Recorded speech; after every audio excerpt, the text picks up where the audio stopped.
What would you do if your own father looked at you with disgust and said you were no longer his daughter? What if he packed your belongings into a single suitcase and drove you up a dangerous mountain road to leave you with a complete stranger? And what if that stranger turned out to be the only person who truly saw your worth when the whole world had turned its back on you? This is the story of Emma Carson and how a man everyone feared became her salvation in the Colorado mountains of 1952. But before we jump back in, tell us where you're tuning in from. And if this story touches you, make sure you're subscribed, because tomorrow, I've saved something extra special for you. The autumn air in Copper Ridge carried the bite of early frost and the weight of whispered judgments. Leaves clung desperately to the aspen trees, gold and crimson against the gray October sky, as if they too knew that winter would be harsh and unforgiving. The mountains loomed like silent sentinels around the valley, their peaks already dusted with snow that would soon blanket everything in pristine white, covering secrets and sins alike. But secrets had a way of surfacing in small towns, no matter how deep you tried to bury them. Emma Carson stood at her bedroom window on the second floor of the family ranch house, watching her breath fog the glass as she pressed her face against the cold pane. At 19, she should have been planning her future, maybe thinking about college or marriage to someone her father approved of. Instead, she was counting the weeks until her shame would be impossible to hide, until her body would betray the secret she'd managed to keep for 3 months. Her hand moved instinctively to her still flat stomach, a gesture that had become as natural as breathing, as constant as the fear that gnawed at her ribs. The ranch stretched out below her window, 500 acres of prime Colorado grazing, land that had been in the Carson family for 3 generations. Her great-grandfather had built the original homestead with his own hands.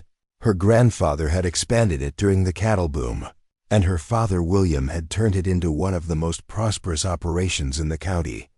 Everything about their life spoke of respectability, tradition, and moral righteousness. The Carson name meant something in Copper Ridge. It opened doors, commanded respect, and carried expectations that felt heavier than the mountains themselves. Emma had grown up hearing stories about the family legacy at Sunday dinners, learning about duty and honor and the importance of keeping the family reputation untarnished. Her mother Mary had been the perfect rancher's wife, organizing church, socials and charity drives, always impeccably dressed. Never a hair out of place, never a word spoken that might reflect poorly on the Carson name. Emma had been groomed to follow in those footsteps, to marry well and continue the tradition of respectability that had defined their family for generations. But respectability was a fragile thing, and Emma had shattered it completely on a warm night in July when loneliness and 18 years of being the perfect daughter had finally overwhelmed her common sense. Tommy Brennan had been everything her father would have disapproved of, a logger's son with no prospects, no family land, and no ambition beyond his next paycheck. But he'd made her laugh, made her feel beautiful, and for one reckless evening, made her forget about duty and expectations, and the suffocating weight of being perfect. Now Tommy was gone, run out of town by his own father when the logging contract ended, and Emma was left with the consequences of that single night of rebellion. She'd written him 3 letters, but none had been answered. Either he'd never received them, or he'd decided that whatever they'd shared wasn't worth the complications of a pregnant girlfriend and an angry father who owned half the county. Either way, Emma was facing the future alone, and that future was approaching faster than the Colorado winter. The sound of heavy boots on the wooden stairs made her stomach clench. She recognized her father's deliberate tread, the way each step seemed to announce his authority over everything in his domain.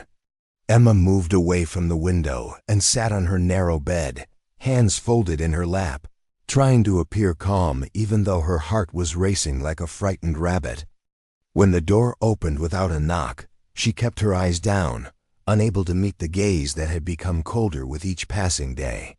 William Carson filled the doorway like a storm cloud, his 6-foot frame casting a shadow across the room that seemed to swallow all the light and warmth. At 52, he was still imposing, still handsome in a harsh, weathered way that spoke of decades spent working under the mountain sun.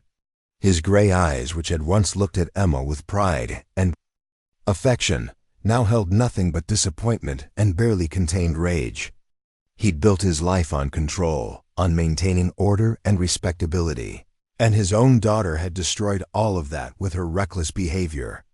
"Pack your things," he said, his voice flat and final. "One suitcase. Take what you need for the winter." Emma's head snapped up, her green eyes wide with confusion and growing fear. "Daddy, what do you mean? Where am I going?" "You're not my daughter anymore," William replied, the words cutting through the air like a blade. "My daughter would never have brought this shame on our family. My daughter would have had more respect for everything we've built, everything we represent in this community." The color drained from Emma's face as the full impact of his words hit her. She'd known this conversation was coming, had dreaded it for weeks, but hearing it spoken aloud made it terrifyingly real. "Please, Daddy, I know I made a mistake, but I'm still your daughter. I'm still family. Family protects each other," William said, his voice growing harder with each word. "Family thinks about consequences before they act. You've made your choice, and now you'll live with it. But you won't live with it here, bringing disgrace on the Carson name every time someone sees you walking down Main Street." Emma's mother appeared in the doorway behind her husband, her face pale and drawn, her usually perfect composure cracking around the edges. Mary Carson had been caught between her husband's fury and her maternal instincts for weeks, torn between the social expectations that had governed her entire adult life and her love for her only child. But in Copper Ridge, wives didn't contradict their husbands, especially not about matters of family honor and reputation. "William, please," Mary whispered, her voice trembling. "She's just a child. She made a mistake, but she's still our Emma." She stopped being our Emma the night she decided to spread her legs for that worthless Brennan boy. William snapped, the crude words hitting Emma like physical blows. "Now she's just another fallen woman, and I won't have her corrupting this house with her presence." Emma felt tears burning her eyes, but she refused to let them fall. She'd learned early that crying only made her father angrier, that weakness was something the Carson family couldn't afford to show. Instead, she lifted her chin with a defiance that surprised even herself and asked, "Where are you sending me? What's going to happen to me?" William's expression shifted slightly, and, for just a moment, Emma thought she saw a flicker of uncertainty in his eyes. But it was gone so quickly she might have imagined it, replaced by the cold determination that had made him successful in business and feared by his competitors. "There's a man who lives up in Pine Valley," he said slowly. "Joseph Blackhorse. He's different from most folks, but he owes me a favor. A big one. He'll take you in, give you shelter until the baby comes. After that, you'll figure out your own path." Emma had never heard the name Joseph Blackhorse, but something about the way her father said it, the slight hesitation in his voice, made her skin crawl with apprehension. Preparing and narrating this story took us a lot of time, so if you are enjoying it, subscribe to our channel. It means a lot to us. Now back to the story. "What kind of man? What do you mean he's different?" "He's Apache," William said bluntly. "Half-breed, actually, but he looks full Indian. About 6.5 feet tall, probably weighs near 300 pounds. Lives alone up in the mountains. Keeps to himself mostly. Most folks in town are afraid of him. Cross the street when he comes down for supplies." The words hit Emma like ice water. In 1952 Colorado, being sent to live with an Apache man was barely a step above being thrown to the wolves. Everything she'd ever heard about Indians had been filtered through the fears and prejudices of her community. Stories of savagery and violence that had been passed down like gospel truth.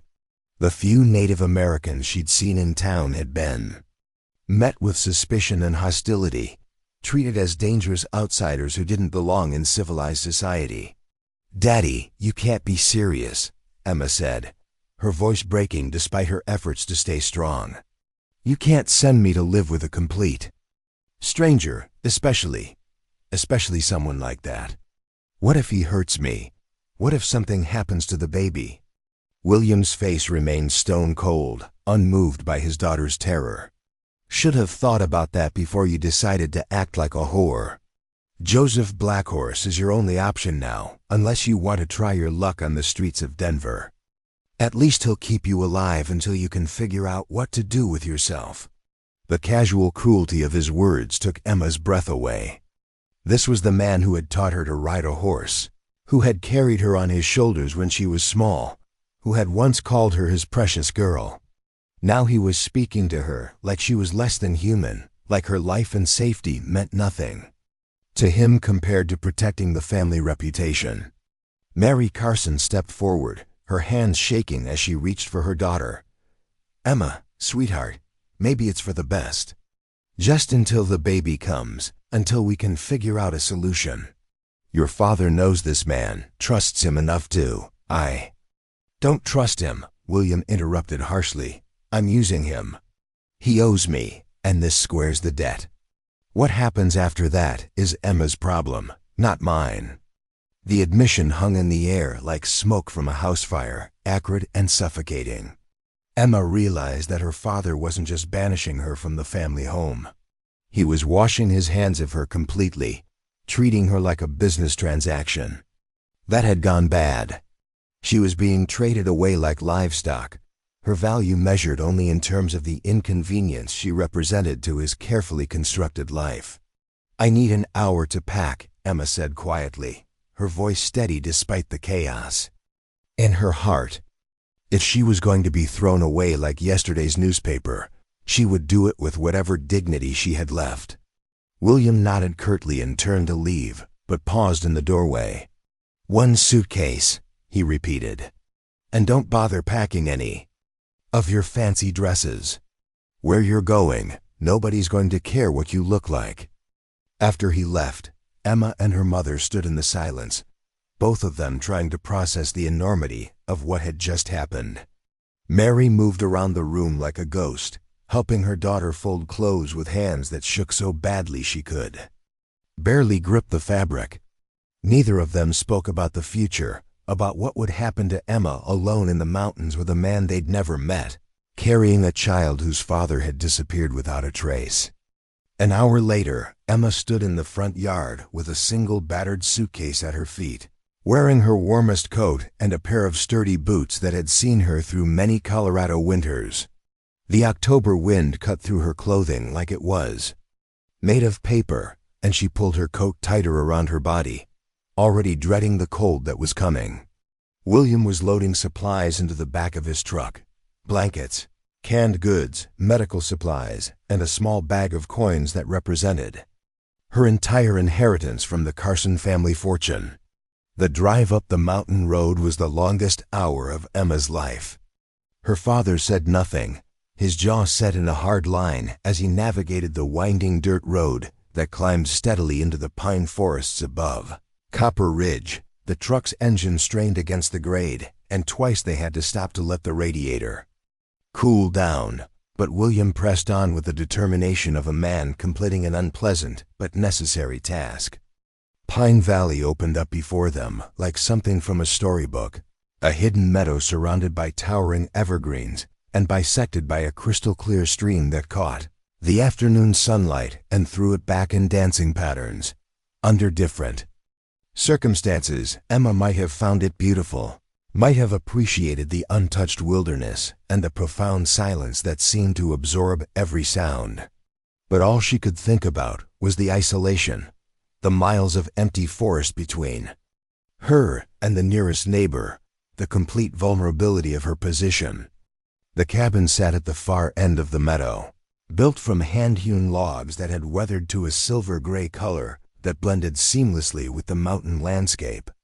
Smoke rose from the stone chimney, and a large vegetable garden stretched along the south side of the building, evidence of careful planning and hard work.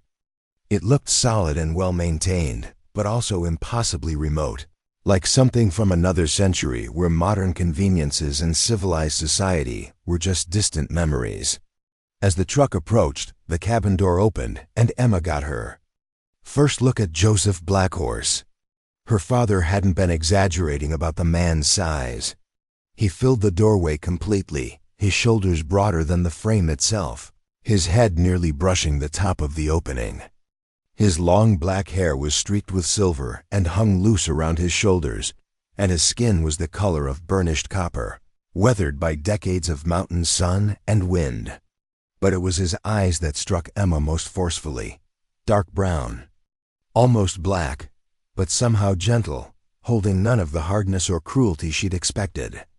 He was dressed simply in work clothes that had seen better days, and his massive hands looked like they could crush rocks. But he moved with a surprising grace as he walked toward the truck. Emma shrank back in her seat, overwhelmed by his sheer physical presence and the lifetime of prejudices that made her see danger in every line of his imposing figure. William got out of the truck and walked around to the passenger side, his movements stiff with the discomfort of a man doing something that went against every instinct he possessed. He didn't offer to help Emma down, didn't touch her suitcase, didn't acknowledge her existence except to nod toward the cabin. "This is Emma," he said to Joseph, his voice formal and cold. "She'll be staying with you until spring.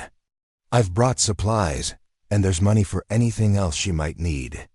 Joseph Blackhorse looked from William to Emma, his expression unreadable but somehow sad, as if he understood exactly what was happening and disapproved of it completely. When he spoke, his voice was deep and quiet, with only the faintest trace of an accent that spoke of a heritage older than the Colorado Territory itself. "She is your daughter," he said, and it wasn't a question. William's jaw tightened. "Not anymore. She's made her choice, and now she'll live with the consequences. I'm trusting you to keep her alive until she can figure out what to do with herself. And after that? After that, she's not my problem." The casual dismissal of his own child seemed to affect Joseph more than it did William. The big man's eyes darkened, and his hands clenched into fists that could have easily crushed the rancher's skull, but he said nothing more. Instead, he walked to the truck bed and began unloading the supplies with an efficiency that spoke of long familiarity with hard physical labor. Emma sat frozen in the passenger seat, watching this exchange between two men who were deciding her fate without consulting her wishes or feelings. She felt like a piece of property being transferred from one owner to another, her humanity reduced to a problem that needed solving. But when Joseph Blackhorse looked at her through the truck window, she saw something in his eyes that her own father's had been missing for months: compassion. "Come," he said gently, opening the truck door and offering his hand to help her down. "You must be cold. There is soup, and the fire is warm." Emma hesitated, staring at the massive hand that could have wrapped around her entire forearm. Everything she'd been taught told her not to trust this man, not to go willingly into his home where anything might happen to her. But the alternative was to sit in the truck and freeze, or to beg her father to take her back to a home where she was no longer welcome. She took Joseph's hand. His skin was warm and calloused, the hand of someone who worked with tools and knew the value of honest labor.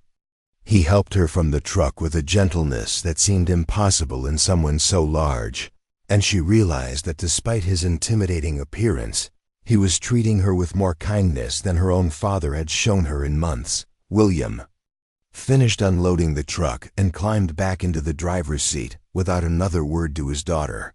He didn't say goodbye, didn't offer any words of encouragement or hope, didn't even look at her as he turned the truck around and began the drive back down the mountain. Emma watched the vehicle disappear into the trees, taking with it her last connection to the life she'd known, the family she'd loved, and the future she'd planned before everything went wrong. When the sound of the engine finally faded into silence, Emma found herself alone in the mountain meadow with a man she'd never seen before, carrying a secret that was growing larger every day, with winter coming and nowhere else in the world to go. The weight of her situation settled on her shoulders like a lead blanket, and for the first time since she'd learned about the pregnancy, she felt truly afraid. Joseph Blackhorse seemed to sense her terror. He picked up her suitcase as if it weighed nothing and gestured toward the cabin. "You are safe here," he said simply. "That is a promise I make to you now, and I do not break my promises."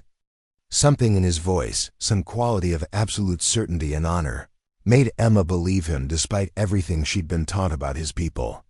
She followed him toward the cabin, her legs unsteady and her heart pounding, but with the faintest glimmer of hope that maybe, just maybe, she hadn't been completely abandoned after all. The cabin door closed behind them, shutting out the cold October wind and the judgment of a world that had no place for fallen women or unwanted children. Inside, the fire crackled warmly, and the smell of venison stew filled the air with promises of comfort and nourishment.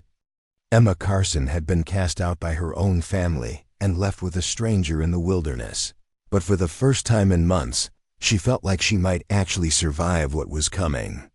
She had no way of knowing that the man her father had called a savage would prove to be more honorable than any gentleman she'd ever known, or that his mountain cabin would become more of a home than the ranch house where she'd been born.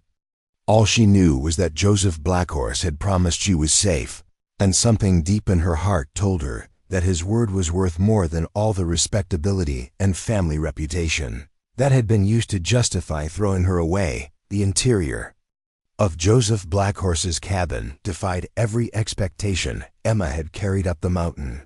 Where she had anticipated darkness and primitive conditions, she found warmth and careful organization. The main room was larger than it had appeared from outside, with a cathedral ceiling supported by massive hand-hewn beams that spoke of both strength and artistry. A stone fireplace dominated one wall, its hearth large enough to heat the entire space, while handmade furniture arranged around it suggested comfort rather than mere survival. Emma's eyes swept the room, taking in details that contradicted everything she thought she knew about how Indians lived. Bookshelves lined two walls, filled with volumes that ranged from agricultural texts to poetry, their spines worn with use rather than neglect. A wooden table near the kitchen area held neat stacks of papers covered in careful handwriting, and she caught glimpses of what looked like correspondence with various government agencies and agricultural colleges. This wasn't the primitive dwelling of a savage. It was the home of an educated man who had chosen solitude over society. The smell of venison stew drew her attention to the kitchen area, where copper pots gleamed on a well-maintained wood stove. Herbs hung in neat bundles from the rafters, and shelves held rows of preserved foods that suggested months of careful preparation for the harsh mountain winter. Everything spoke of self-sufficiency and meticulous planning, qualities that Emma's father would have respected in any white man, but somehow found threatening in Joseph Blackhorse. Joseph set her suitcase near a door that presumably led to what would be her room, then moved to the stove with the fluid grace of someone completely comfortable in his environment. Despite his enormous size, he navigated the space without awkwardness, each movement economical and purposeful. Emma found herself studying his hands as he ladled stew into a wooden bowl, noting their gentleness despite their obvious power. "Sit," he said, gesturing to a chair cushioned with what looked like hand-woven fabric. "You have traveled far today, and mountain air makes hunger sharper." Emma hesitated, still standing near the door as if she might need to flee at any moment. In Copper Ridge, she had never eaten at the same table as an Indian, had never been alone in a room with any man other than her father or the occasional family friend. The social rules that had governed her entire life seemed meaningless here, stripped away by circumstances that no etiquette book had ever addressed. Joseph noticed her hesitation and set the bowl on the table before stepping back, giving her space. "I understand your fear," he said quietly. "Your father's hatred is not unusual among your people. But hatred is heavy to carry, and you have enough burdens already." The observation struck Emma like a physical blow, not because it was cruel, but because it was true. She had been carrying the weight of her father's disappointment for months, adding it to her own shame and terror until she could barely function under the combined load. Here was a stranger who had seen her burden in a single glance, acknowledging it without judgment or condemnation. "You don't know anything about my burdens," Emma said, but the words lacked conviction. She was too tired and too overwhelmed to maintain the defensive walls that had protected her through the worst months of her life. "I know you carry a child," Joseph replied simply. "I know your father has cast you out for this.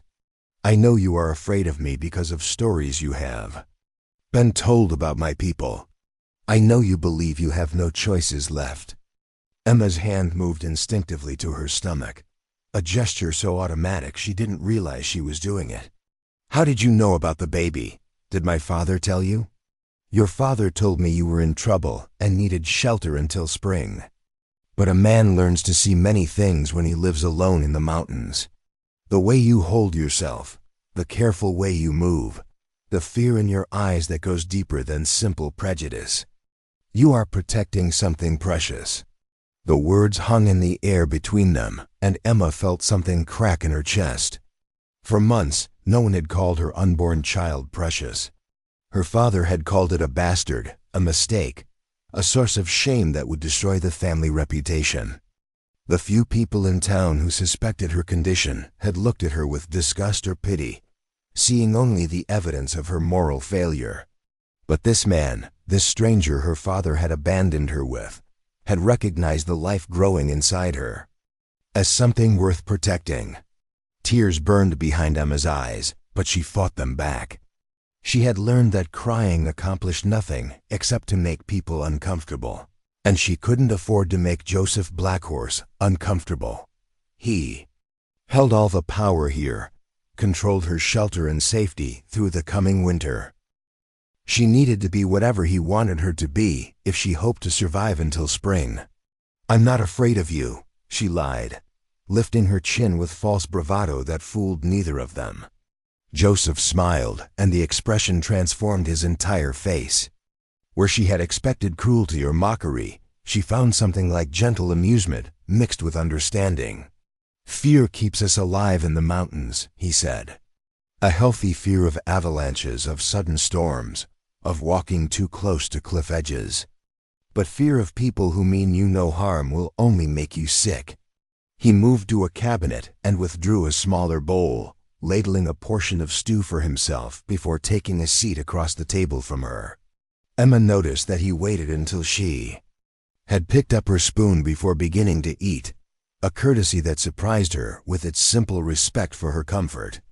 The stew was unlike anything Emma had ever tasted, rich with herbs she couldn't identify and vegetables she didn't recognize.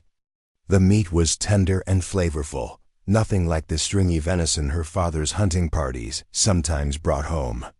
She found herself eating with an appetite she hadn't felt in weeks, her body responding to the nourishment and warmth after months of stress and poor eating. "This is delicious," she said, then immediately wondered if she should have remained silent. She didn't know the rules for conversation with a man like Joseph, didn't understand what was expected of her in this strange new world. "My grandmother's recipe," Joseph replied. "She taught me that food is medicine for both body and spirit. A woman carrying a child needs both kinds of healing." The mention of his grandmother startled Emma. In all the stories she'd heard about Indians, they were always presented as solitary figures without families or connections, dangerous loners who existed outside the bonds that held civilized society together. The idea that Joseph had been taught to cook by his grandmother, that he valued family recipes and understood the nutritional needs of pregnant women, didn't fit with anything she'd been told about his people. "Where is your grandmother now?" Emma asked, surprising herself with the question. Joseph's expression grew sad, and he set down his spoon. She died during the winter of 1923. I was 15. She raised me after my parents died, taught me everything I know about surviving in these mountains, about treating people with dignity regardless of their circumstances. The pain in his voice was unmistakable, and Emma felt an unexpected stab of sympathy. She had lost her own grandmother 3 years earlier, the only person in her family who had ever truly understood her. The memory of that loss was still sharp enough to cut, and she recognized the same grief in Joseph's careful words.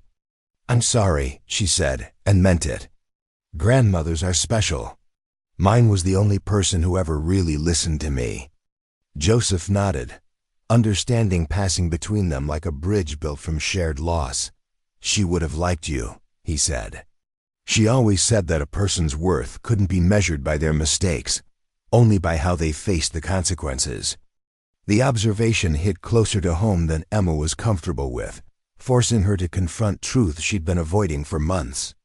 She had made a mistake, a terrible error in judgment that had destroyed her future and broken her family apart. But she was facing the consequences now, sitting in a mountain cabin with a man her father considered dangerous, preparing to give birth to a child with no father and no prospects for a normal life. "What consequences are you facing?" Emma asked, the question slipping out before she could stop it. Joseph looked at her steadily, seeming to weigh his words. "Your father owns the mineral rights to most of this valley," he said finally. "Last spring, his cattle broke through a fence and destroyed my entire first planting. When I rode down to town to ask for compensation, his men threatened to burn me out if I caused trouble." Emma felt her stomach clench with shame. She knew her father's reputation for ruthless business practices, had heard whispered conversations about deals made and debts collected through intimidation rather than law. But she had never imagined that his methods extended to threatening violence against someone who had done nothing more than seek fair compensation for damages. "But you could have reported them to the sheriff," Emma said weakly, knowing even as she spoke that it was a naive suggestion. "Sheriff Rodriguez owes his job to your father's political support," Joseph replied without bitterness. "Justice in Copper Ridge flows downhill, and I live at the bottom of the mountain." The simple statement contained a wealth of understanding about power and prejudice that Emma had never been forced to confront. In her world, justice was something that happened to other people, something administered by authorities who shared her family's values and protected their interests. She had never considered what justice looked like for someone like Joseph, a man whose only crime was existing outside the narrow boundaries of acceptable society. "So when my father asked you to take me in, you couldn't refuse," Emma said, the full horror of her situation becoming clear. "You're being forced to help me because he destroyed your crops, and you have no way to fight back." Joseph set down his spoon and looked directly into her eyes. "Your father offered to replace my lost crops and provide seed for next year's planting in exchange for giving you shelter. But I would have said yes even without payment." "Why?" Emma asked, genuinely puzzled. "You don't know me." "You don't owe me anything. Why would you help someone whose family has treated you so badly?" Joseph was quiet for a long moment, staring into the fire as if seeking wisdom in the dancing flames. When he spoke, his voice carried the weight of hard-earned understanding. "Because refusing help to someone in need makes us less than human. Because your child deserves better than to be born into hatred and shame. Because my grandmother taught me that strength means protecting those who cannot protect themselves." The words hit Emma like a revelation, stripping away layers of assumption and prejudice she hadn't even realized she carried. Here was a man who had every reason to hate her family, to seek revenge for the wrongs done to him, to turn away a pregnant girl whose father had treated him as less than human. Instead, he was offering sanctuary not because he was forced to, but because his moral code demanded it. Emma felt tears threatening again, But this time they weren't tears of fear or self-pity. They were tears of recognition, the painful acknowledgement that she had found more genuine kindness in this mountain cabin than she had ever received from the so-called Christian community that had raised her. "I don't understand you," she said. "Honestly, everything I was taught about your people, about men like you, it's all wrong, isn't it?" Joseph smiled again, but this time with something like sadness. Fear makes people tell stories that justify their hatred. It is easier to believe that someone is evil than to admit that you have wronged them without cause. The fire crackled in the silence that followed, and Emma felt the weight of a lifetime of false beliefs shifting in her mind. She had come to this mountain expecting to find a savage who might harm her, a dangerous man who represented everything her civilized world stood against. Instead, she had found someone who understood loss and kindness, who cooked with his grandmother's recipes, and treated pregnant strangers with more respect than their own family showed them. "What happens now?" Emma asked, the question encompassing everything from the next few hours to the uncertain months ahead. "Now you rest," Joseph said, rising from the table and gathering their empty bowls. "Mountain winters are hard, and you will need strength for what is coming. Tomorrow we will talk about practical things, about preparing for your child and surviving until spring. Tonight you sleep safely." He showed her to a small room off the main living area, furnished with a narrow bed covered in thick quilts, a chest of drawers, and a window that looked out over the meadow toward the dark bulk of the surrounding mountains. The room was clean and warm, with none of the primitive conditions she had feared. A basin and pitcher sat on a small table, and Joseph explained that he would bring hot water for washing in the morning. "There is a chamber pot under the bed," he said matter-of-factly, without the embarrassment that would have characterized such a conversation in polite society. In winter, the outhouse can be dangerous to reach during storms. Emma nodded, too overwhelmed to speak. The simple consideration he showed for her comfort and safety was more thoughtfulness than she had received from anyone in months. Her own mother had been too caught up in social expectations to consider Emma's practical needs, and her father had made it clear that her comfort was no longer his concern. "Thank you," she managed to say, the words inadequate to express the complex gratitude she felt. Joseph paused in the doorway, his massive frame blocking most of the light from the main room. "Emma Carson," he said, using her full name for the first time. "You are welcome in this house for as long as you need shelter. That welcome does not depend on your gratitude or your approval of me. It depends only on your humanity, which no mistake can erase." After he left, closing the door softly behind him, Emma sat on the edge of the bed and tried to process everything that had happened in the space of a single day. This morning, she had been a disgraced daughter facing exile from everything she had ever known. Now she was the guest of a man who showed her more respect and consideration than she had ever received from the society that claimed moral superiority over him. The baby stirred inside her, a flutter of movement that reminded her of the life she was responsible for protecting.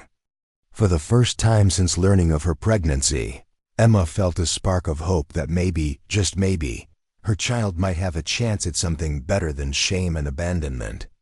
If a man like Joseph Blackhorse could look past her mistakes too, see her humanity, perhaps there were others in the world who might do the same.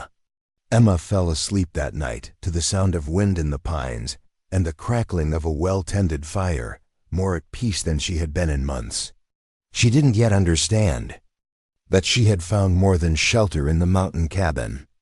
She had found a glimpse of what honor looked like when it wasn't constrained by social expectations or corrupted by the need to maintain appearances. The morning sun painted the mountain peaks in shades of rose and gold, transforming the wilderness around Joseph's cabin into something almost ethereal in its beauty. Emma woke to unfamiliar sounds, the whisper of wind through pine boughs, the distant call of a hawk circling high above the valley, the gentle murmur of the stream that ran past the cabin. For a moment, she forgot where she was, expecting to hear the familiar sounds of the ranch, cattle lowing in the distance, the clatter of her mother's breakfast preparations, the rumble of her father's voice planning the day's work. Then reality crashed back, bringing with it the full weight of her situation. She was alone in the Colorado wilderness with a man she had known for less than 24 hours, carrying a child whose future was as uncertain as her own.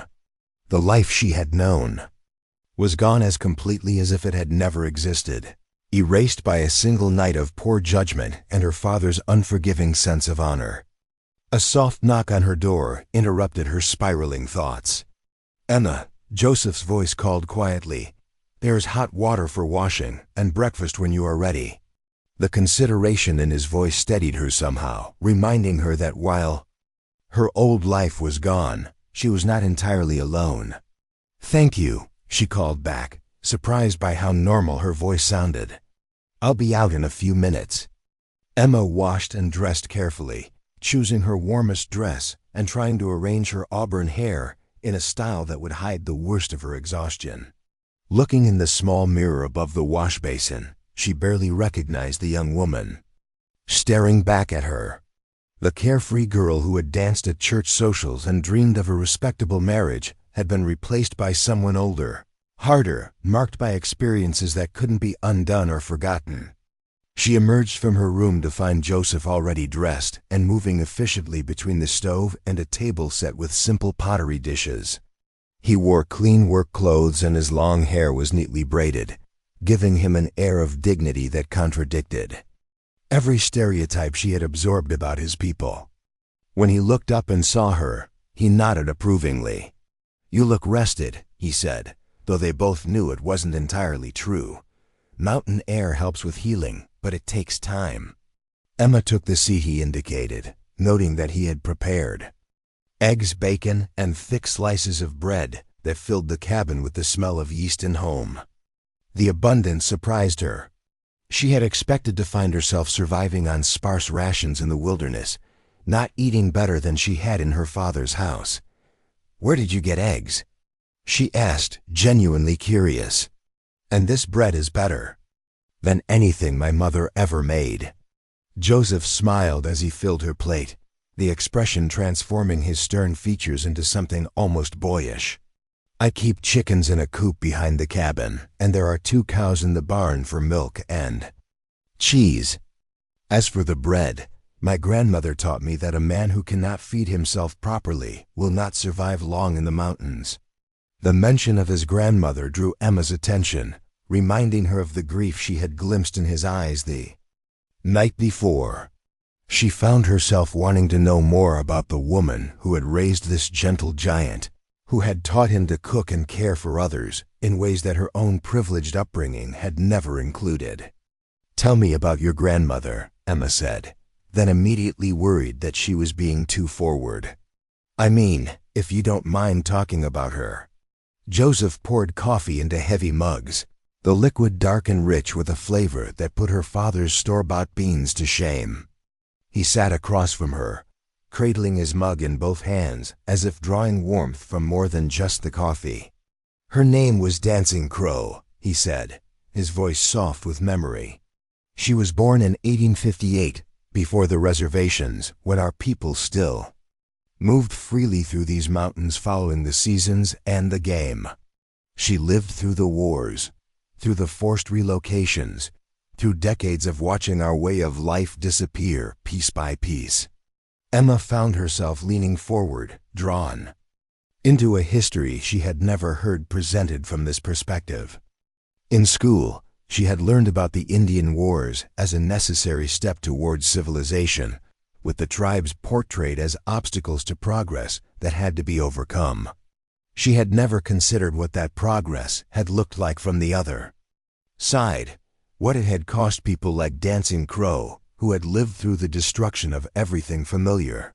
"She was 17 when the soldiers came to our band's winter camp," Joseph continued, his eyes focused on something beyond the cabin. "Walls. They gave the people 2 hours to gather their belongings, before forcing them onto a reservation 300 miles away. My grandmother told me she never stopped dreaming about the mountain valley where she was born, even though she never saw it again. The weight of generational loss in his words hit Emma unexpectedly hard. She had grown up taking for granted that the land around Copper Ridge would always be Carson land, that her children and grandchildren would inherit the same mountains and valleys that had shaped her identity. The idea of being forced from everything familiar, of having home become just a memory, was almost incomprehensible. How did she end up here? Emma asked. I mean, if she was on a reservation. Joseph's expression grew complex, mixing pride with old pain. She married my grandfather, a man named Thomas Blackhorse who had learned to speak English and work with government officials. When the reservation boundaries were redrawn in 1885, he was able to claim this valley as individual allotment land. It wasn't the home Dancing Crow had lost, but it was mountains and streams and pine forests. It was close enough to healing.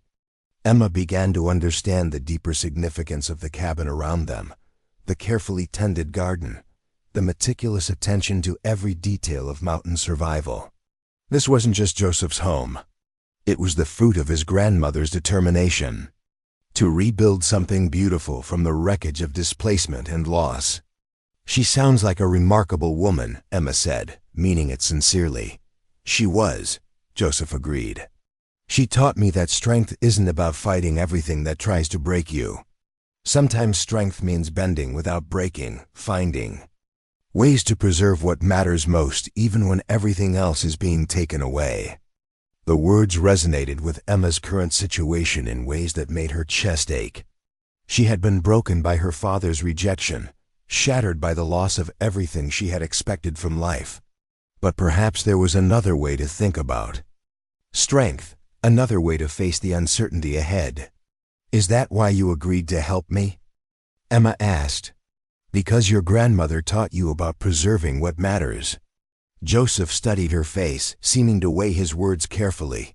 Partly, he said finally. But also because I know what it feels like to be judged for things you cannot control.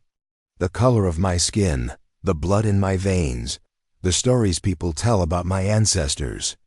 I have been feared and hated by people who never bothered to speak my name or learn anything true about me.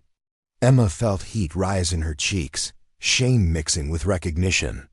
She had been one of those people just yesterday, seeing Joseph as a threat based on nothing more than prejudice and ignorance.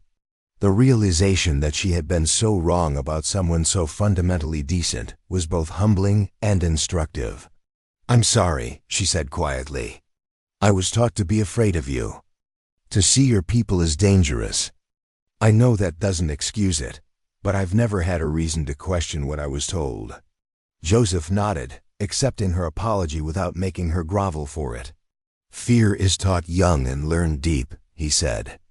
But you are here now sharing my table and my food. You are learning that fear can be unlearned when we choose courage over comfort. The conversation was interrupted by the sound of approaching hoofbeats, multiple horses moving at a steady pace up the mountain trail.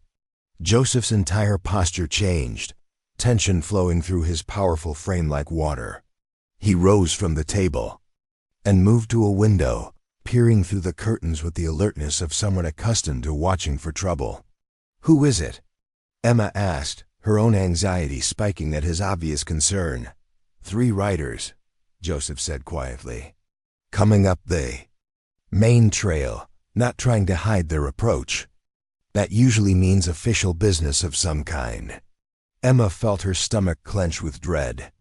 Had her father changed his mind and sent men to bring her back?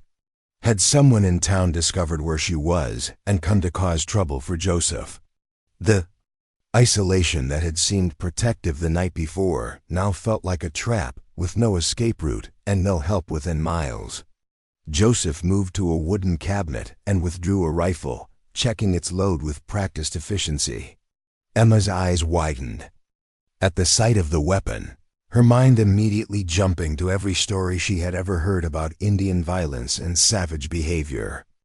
But Joseph handled the gun with the same careful competence he brought to everything else, and when he looked at her, his expression was reassuring rather than threatening. "This is only a precaution," he said calmly. "Most visitors to this valley come with peaceful intentions, but a man who lives alone learns to be prepared for exceptions." The riders emerged from the tree line and approached the cabin at a measured pace, their horses' breath visible in the crisp morning air. Emma recognized none of them, but their clothing and bearing suggested they were not random travelers. The man in the lead wore a badge that caught the sunlight, and Emma realized with a shock that Sheriff Rodriguez had made the long ride up into Pine Valley. Joseph set the rifle within easy reach but not in plain sight, then opened the cabin door and stepped onto the porch. Emma hung back near the window, trying to remain invisible while still being able to hear the conversation that was about to unfold. "Sheriff Rodriguez," Joseph said, his voice neutral and respectful. "It's unusual to see you this far up the mountain. I hope there's no trouble in the valley." Rodriguez was a compact man in his 40s, with the weathered look of someone who spent his days on horseback dealing with other people's problems. He had always been civil to Emma's family, but had never seemed particularly comfortable with the political aspects of his job. Now he sat his horse with the stiff posture of a man performing an unpleasant duty.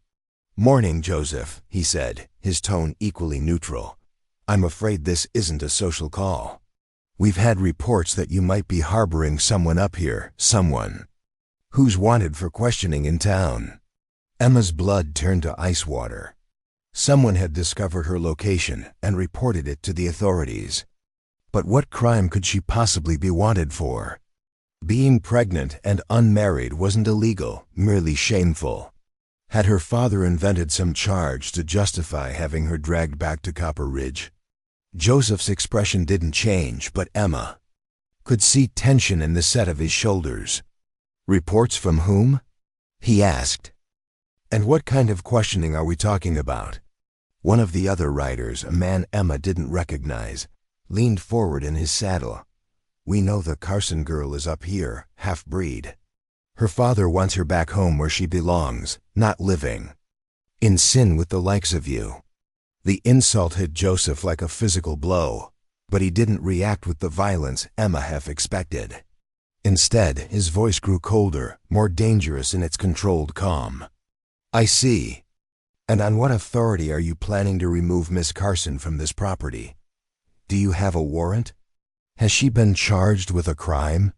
Sheriff Rodriguez looked uncomfortable, shifting in his saddle and avoiding direct eye contact with Joseph. "Now, you know it's not that simple. Her father has rights, and he's concerned about his daughter's welfare. People in town are talking, wondering what kind of arrangement you two have up here." Emma felt fury rising in her chest, anger that burned away the fear and shame she had been carrying. Her father had cast her out like garbage, abandoning her to whatever fate awaited her in the mountains. Now, less than 2 days later, he was sending armed men to drag her back because people were gossiping about his decision. It wasn't concern for her welfare driving his actions. It was concern for his reputation. Before Joseph could respond, Emma stepped onto the porch. The 3 riders' eyes fixed on her immediately, taking in her obvious pregnancy with expressions that ranged from disapproval to outright disgust. But Emma had moved beyond caring what men like these thought of her condition or her choices. "Sheriff Rodriguez," she said, her voice carrying authority she didn't know she possessed. "I'm not being held here against my will. I'm a guest in Mr. Blackhorse's home, and I'm grateful for his kindness and protection." The sheriff's discomfort increased, but the other man's hostility was plain. Protection from what? The consequences of your own sins? You ought to be ashamed. Living up here like a squaw while decent folks have to explain your behavior to their children. Joseph moved so quickly that Emma barely saw him change positions. One moment he was standing relaxed on the porch. The next he was at the bottom of the steps, his massive hand gripping the rider's boot with enough force to make the man's horse dance nervously.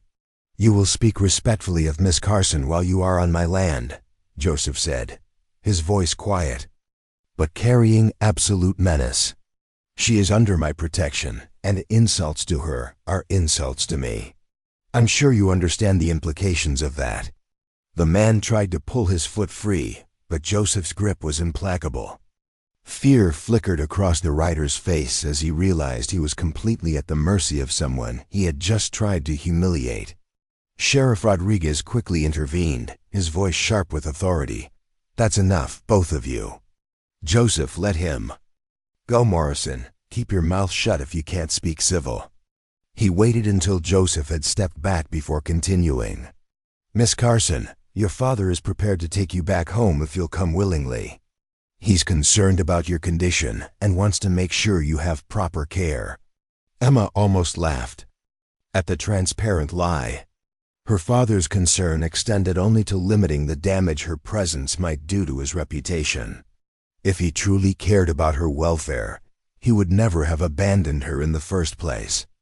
"Please give my father this message," Emma said, her voice steady despite the anger burning in her chest. "I am exactly where I choose to be, receiving better care and more respect than I ever found at home. If he wants to discuss my future, he knows where to find me." Sheriff Rodriguez sighed, clearly wishing he was anywhere else. "Emma, you need to think about this carefully. Winter's coming, and you're going to need more help than one man can provide when that baby comes. There are proper arrangements that can be made, people who know how to handle these situations." "You mean people who know how to hide inconvenient pregnancies and dispose of unwanted children?" Emma replied, understanding now what kind of proper arrangements her father had in mind. "Thank you, but I'll take my chances with someone who actually cares whether I live or die." The words hung in the morning air like a challenge, and Emma saw acknowledgement in Sheriff Rodriguez's eyes.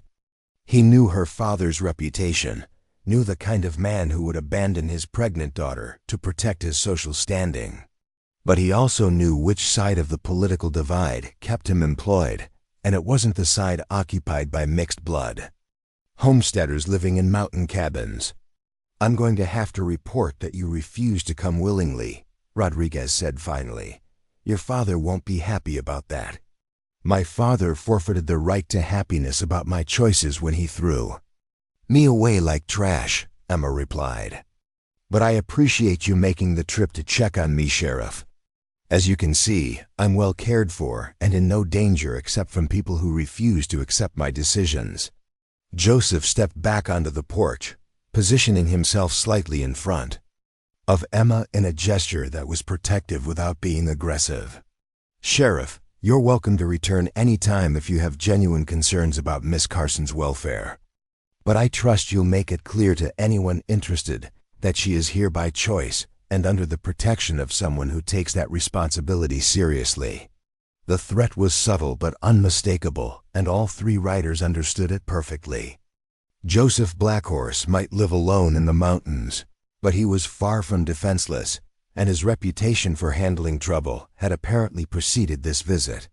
Sheriff Rodriguez gathered his reins, clearly eager to end the confrontation before it escalated further.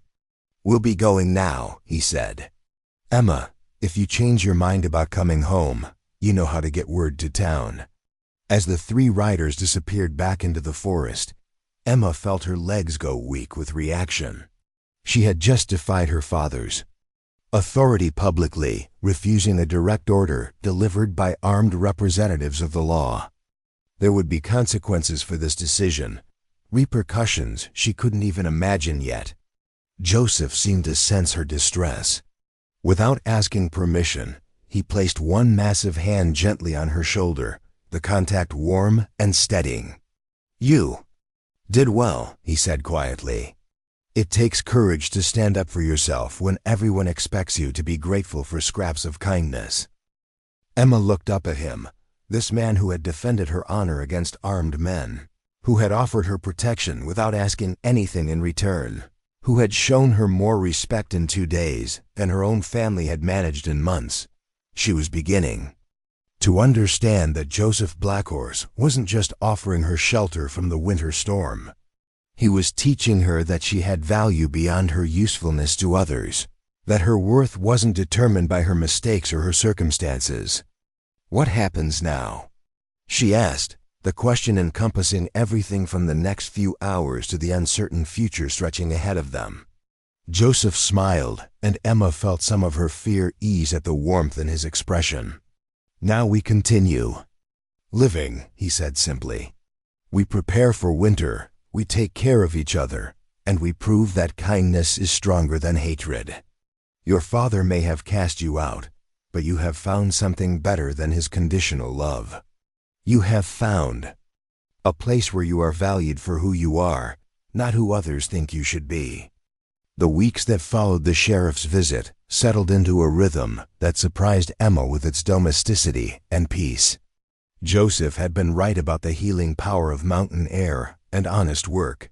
She found herself growing stronger each day, her body adapting to the altitude and physical demands of life in the wilderness. The morning sickness that had plagued her for months began to ease, replaced by a healthy appetite and energy she hadn't felt since before her pregnancy began. Joseph proved to be an ideal companion for someone learning to navigate the challenges of carrying a child in isolation. He had clearly prepared for her arrival with the thoroughness of a military campaign, stockpiling medical supplies, books on childbirth and infant care, and enough food to last through even the harshest winter.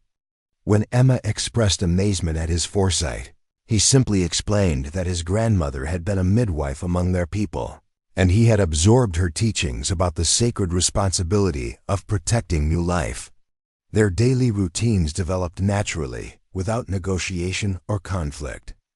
Joseph rose before dawn to tend the animals and check his trap lines, returning as Emma was preparing breakfast from supplies he had gathered or preserved himself. They worked together on winterizing the cabin, banking earth around the foundation, checking the chimney and stove for safety, and organizing stores of firewood that would keep them warm through months of snow and freezing temperatures. Emma found herself contributing more than she had expected, her skills in cooking, mending, and household organization proving valuable in ways her privileged upbringing had never prepared her for. Joseph accepted her help without condescension, treating her suggestions and improvements as valuable contributions rather than amateur attempts to help. For the first time in her life, Emma felt like a true partner in managing a household rather than an ornamental addition whose primary value lay in looking pretty and following orders. The isolation that had terrified her initially began to feel like protection rather than imprisonment. Days passed without seeing another human being, without enduring the whispered judgments and pointed stares that had made her final months in Copper Ridge unbearable. Here in Pine Valley, her expanding belly was simply a natural development to be accommodated and celebrated rather than a source of shame to be hidden. Joseph's attitude toward her pregnancy was unlike anything Emma had experienced. He spoke matter-of-factly about the changes in her body, offered practical advice about nutrition and exercise, and began construction of a cradle with the same careful attention he brought to all his woodworking projects. He never asked about the baby's father, never expressed judgment about her unmarried state, never treated her condition as anything other than a natural and wonderful development that required preparation and celebration. The morning frost painted intricate patterns on the cabin windows, delicate crystalline artwork that would vanish with the first touch of sunlight.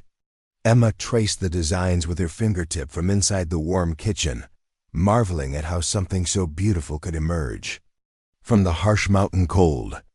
It had been 3 weeks since Sheriff Rodriguez's visit, 3 weeks of learning to live in a world where her worth wasn't measured by her father's approval or society's expectations. Joseph moved quietly around the kitchen, preparing their breakfast, with the methodical precision that characterized everything he did. Emma had learned to read his moods in the set of his shoulders, the rhythm of his movements, the way he held his head when listening to sounds from the forest that her untrained ears couldn't detect. This morning he seemed thoughtful, almost melancholy, his attention divided between the eggs frying in the iron skillet and something invisible that occupied his thoughts. "You're thinking about your grandmother again," Emma observed, her intuition sharpened by weeks of close companionship. "You get that same expression when you're remembering something she taught you." Joseph glanced at her with surprise, then smiled with genuine warmth. "You see more than most people," he said. "Yes, I was thinking about Dancing Crow. Today would have been her birthday. She would have been 94 years old." Emma felt a pang of sympathy for the loss that still marked his features with quiet grief. Her own grandmother had been gone only 3 years, but the absence still created an ache in her chest whenever she encountered something that would have delighted the old woman. She couldn't imagine carrying that loss for nearly 30 years, as Joseph had been doing since his grandmother's death. "Tell me about her birthday traditions," Emma said, settling into her chair at the table. "What did your family do to celebrate?" Joseph's expression softened with memory as he divided the eggs between their plates. Dancing Crow believed that birthdays were sacred days when the spirits of our ancestors gathered close to bless the living. "We would rise before dawn and climb to the highest meadow above the cabin, carrying offerings of tobacco and cornmeal to scatter on the wind." He set Emma's plate before her, then took his own seat across the table. She would tell stories about the old days, about the time before the reservations when our people moved freely through these mountains. She had a gift for making the past feel alive, for helping me understand that I was part of something larger than my own small life. Emma found herself leaning forward, drawn into the narrative despite her limited understanding of Apache traditions. In her world, birthdays were marked with cake and presents, formal celebrations that emphasized material gifts rather than spiritual connections. The idea of communion with ancestral spirits was foreign to her Christian upbringing, yet something about Joseph's description resonated with a deeper longing she hadn't recognized before. "She sounds like a remarkable woman," Emma said. "I wish I could have met her." "She would have loved you," Joseph replied without hesitation. Dancing Crow had a special tenderness for women carrying children, especially those who faced their pregnancy alone. She believed that every child was a gift from the Creator, regardless of the circumstances of their conception. The words hit Emma with unexpected force, bringing tears to her eyes despite her efforts to maintain composure. For months she had been surrounded by people who viewed her pregnancy as a sin, a source of shame that reflected poorly on her character and her family's moral standing. The idea that someone might have seen her unborn child as a divine gift rather than evidence of moral failure was almost too wonderful to believe. "In my grandmother's tradition," Joseph continued, pregnancy was considered a sacred time when women were closest to the Creator's power. Pregnant women were honored and protected, their wishes respected, and their comfort prioritized above all other concerns. Emma's hand moved instinctively to her rounded belly, now obvious enough that loose clothing could no longer disguise her condition. "That's so different from everything I was taught," she admitted. "In my church, pregnancy outside marriage was seen as God's punishment for sin. The baby was considered tainted by the circumstances of its creation." Joseph's expression darkened with something like anger, though Emma sensed his fury was directed at the beliefs rather than at her. "Your church teaches lies that serve the powerful at the expense of the vulnerable," he said firmly. "A child cannot be tainted by actions it had no part in. Every baby is born innocent and perfect, carrying only the potential for love and goodness." The conviction in his voice made Emma's chest ache with a complex mixture of grief and hope. She mourned for the months she had wasted believing herself and her child were fundamentally flawed, but she also felt a stirring of possibility that perhaps redemption was available outside the narrow confines of her father's moral universe. "How did your grandmother come to be a midwife?" Emma asked, seeking to understand the source of Joseph's unusual perspective on pregnancy and childbirth. Joseph's smile returned, dispelling the anger that had briefly shadowed his features. Dancing Crow was chosen for the role when she was still a young woman, maybe 20 years old. She had what our people called spirit sight, the ability to see and understand things that remained hidden from others. He rose from the table and moved to a wooden chest in the corner of the room, returning with a leather pouch that showed signs of great age and careful preservation. Emma watched as he opened it with reverent hands, revealing an assortment of dried herbs, small carved stones, and what appeared to be ancient medical instruments crafted from bone and metal. These were her tools, Joseph explained, spreading the contents of the pouch on the table between them. She carried them to every birth, used them to heal complications that would have killed both mother and child in the hands of less skilled practitioners. Emma examined the instruments with fascination and growing respect. The tools were clearly handmade, crafted with meticulous attention to function and durability. Each piece showed the wear of extensive use, polished smooth by decades of careful handling. These weren't the primitive implements she might have expected from someone her education had taught her to consider savage and ignorant. Dancing Crow delivered over 300 babies during her lifetime, Joseph continued, his voice rich with pride. She never lost a mother, and only twice did she lose a child, both cases where the baby was born too early to survive. Other midwives came to her for training, and she taught anyone who was willing to learn, regardless of their tribal affiliation or social standing. The statistics stunned Emma into silence. 300 successful births in an era before modern medicine, before hospitals and trained doctors, before the safety nets that her privileged world took for granted. She thought of her own fears about giving birth in the mountain wilderness, her worries about complications that might arise without medical help nearby. "Did she ever teach you her skills?" Emma asked, though she suspected she already knew the answer from the confidence with which Joseph discussed pregnancy and childbirth. "She taught me everything she could," Joseph confirmed.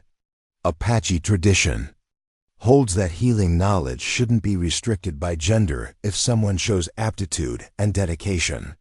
I was her only grandchild, and she was determined that her wisdom wouldn't die with her. Joseph carefully returned the instruments to their pouch, handling each piece with the reverence of sacred relics. "I assisted at 17 births before Dancing Crow died. Learned to recognize the signs of trouble and the techniques for managing difficult deliveries. I'm not claiming to have her gift, but I have enough skill to help if complications arise. When your time comes." The reassurance should have comforted Emma, but instead it raised questions she had been avoiding since her arrival in Pine Valley. What would happen when the baby was born? Where would she go? How would she support herself and a child with no husband, no family support, and skills that were suited only for the pampered life of a rancher's daughter? "Joseph," she said carefully, "what happens after the baby comes? I can't stay here forever, and I have nowhere else to go. My father made it clear that I'm not welcome back home, and no respectable man would marry a woman with another man's child." Joseph was quiet for a long moment, his dark eyes studying her face with an intensity that made her uncomfortable. When he spoke, his voice carried the weight of careful consideration and absolute sincerity.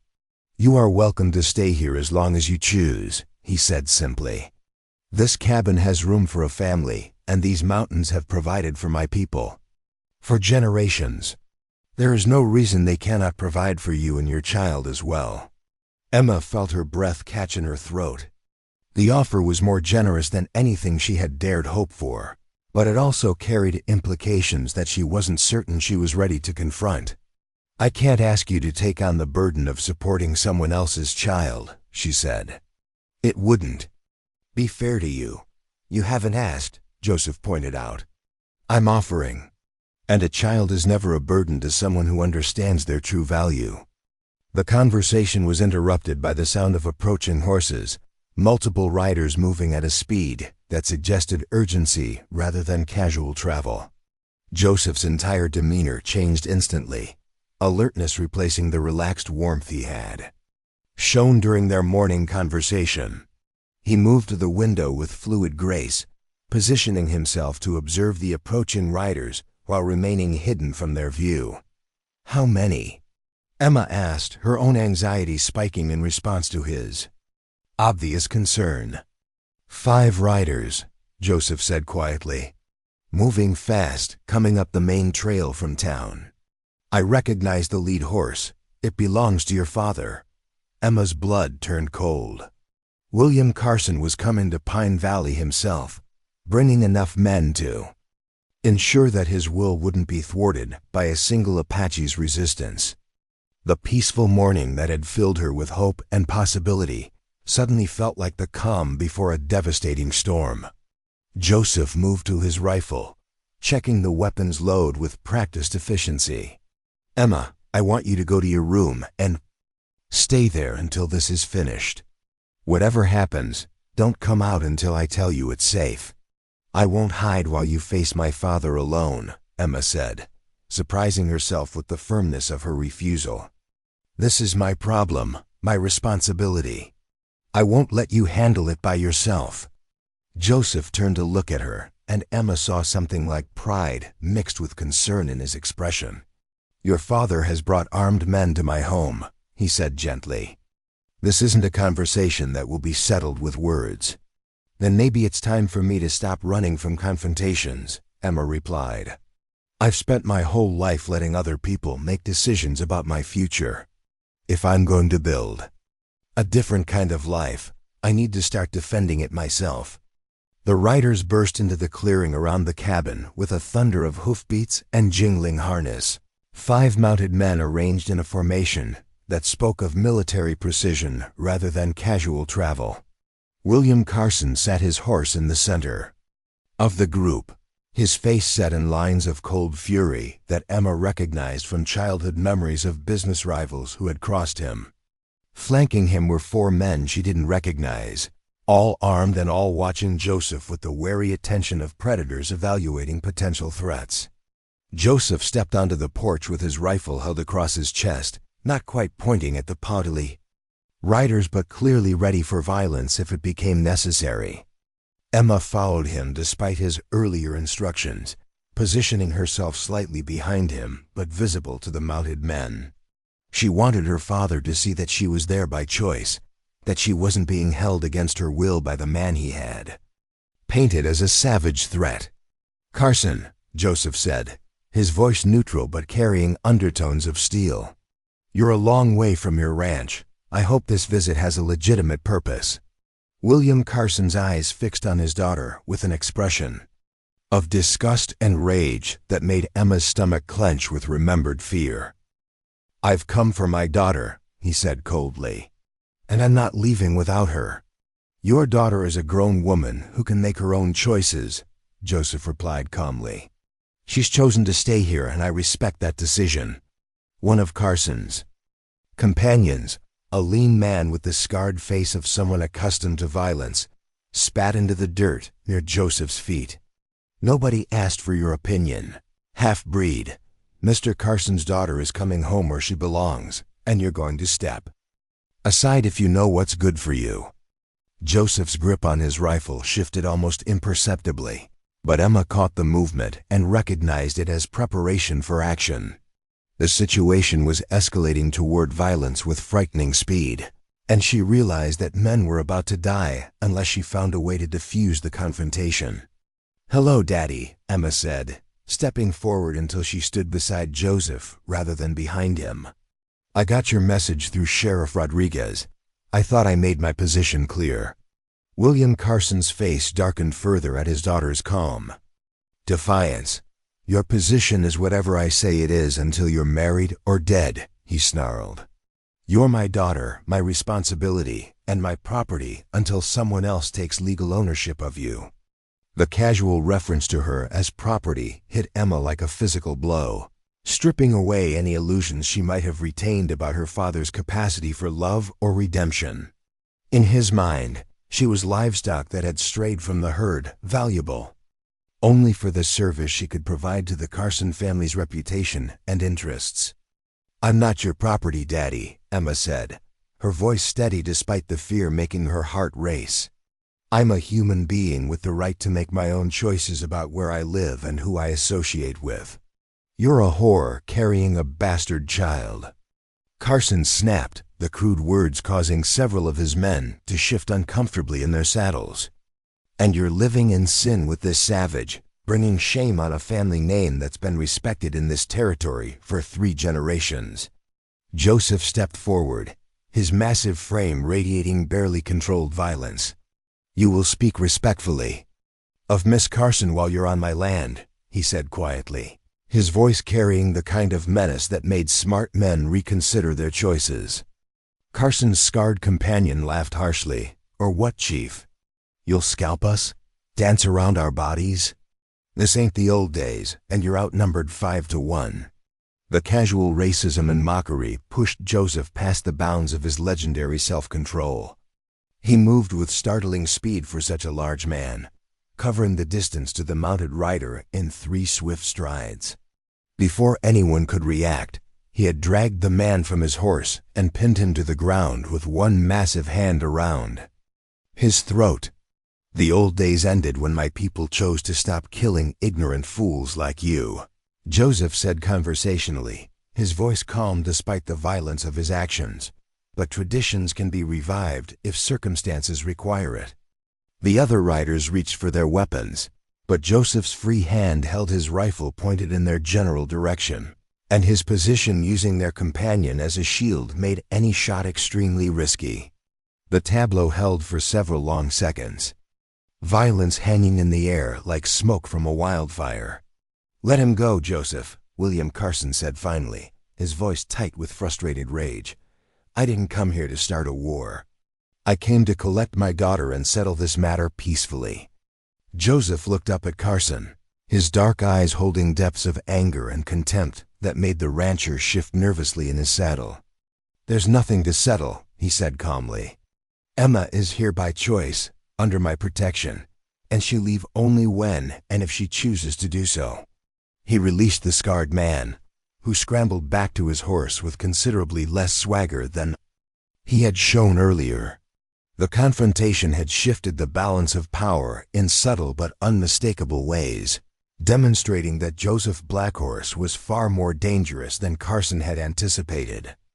Emma, Carson said, turning his attention back to his daughter, you have one chance to end this foolishness and come home with dignity.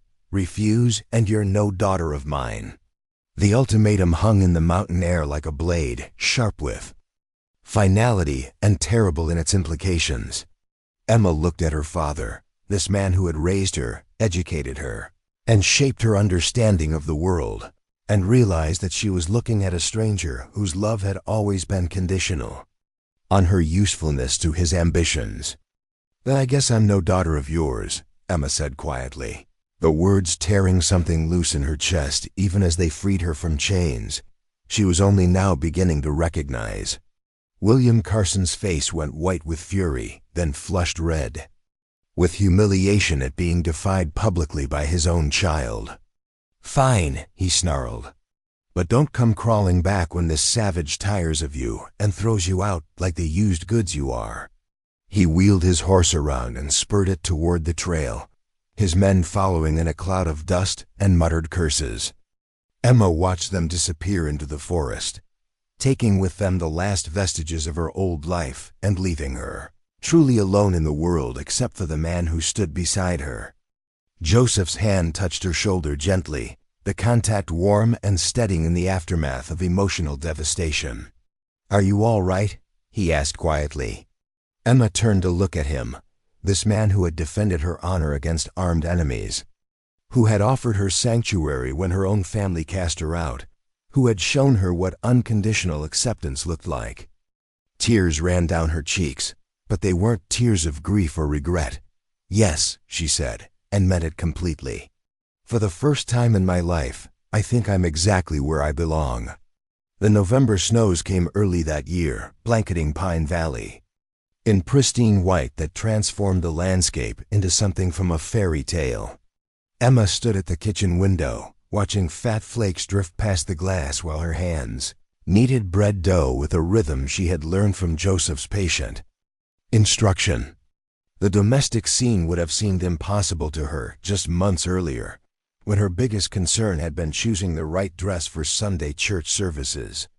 Now her world had contracted to the warm circle of the cabin's interior, where the glow of oil lamps pushed back the early darkness of mountain winter, and the steady crackle of the fire provided a counterpoint to the wind singing through the pine boughs outside. Her pregnancy had progressed to the point where her condition was undeniably obvious, her belly round and heavy with the child who would arrive sometime after the new year. Joseph moved around the cabin with his usual quiet efficiency, banking the fire for the night and checking the windows for drafts that might let in the bitter cold. Emma had learned to read his moods in the subtle changes of his posture and expression, and tonight she sensed an underlying tension that had been building for days. "You're worried about something," she observed, shaping the bread dough into loaves and covering them with clean cloths for their final rising. "Is it the storm? The supplies?" Joseph paused in his evening routine, considering her question with the careful attention he brought to all their conversations. "Not the storm," he said finally, "and our supplies are adequate for the winter. I'm concerned about what spring might bring." Emma's hands stilled on the breadcloths. Spring represented both hope and uncertainty, the end of their winter isolation and the return of outside pressures that had been temporarily held at bay by snow and distance. Her baby would be born by then, making her situation even more complicated and socially unacceptable to the wider world.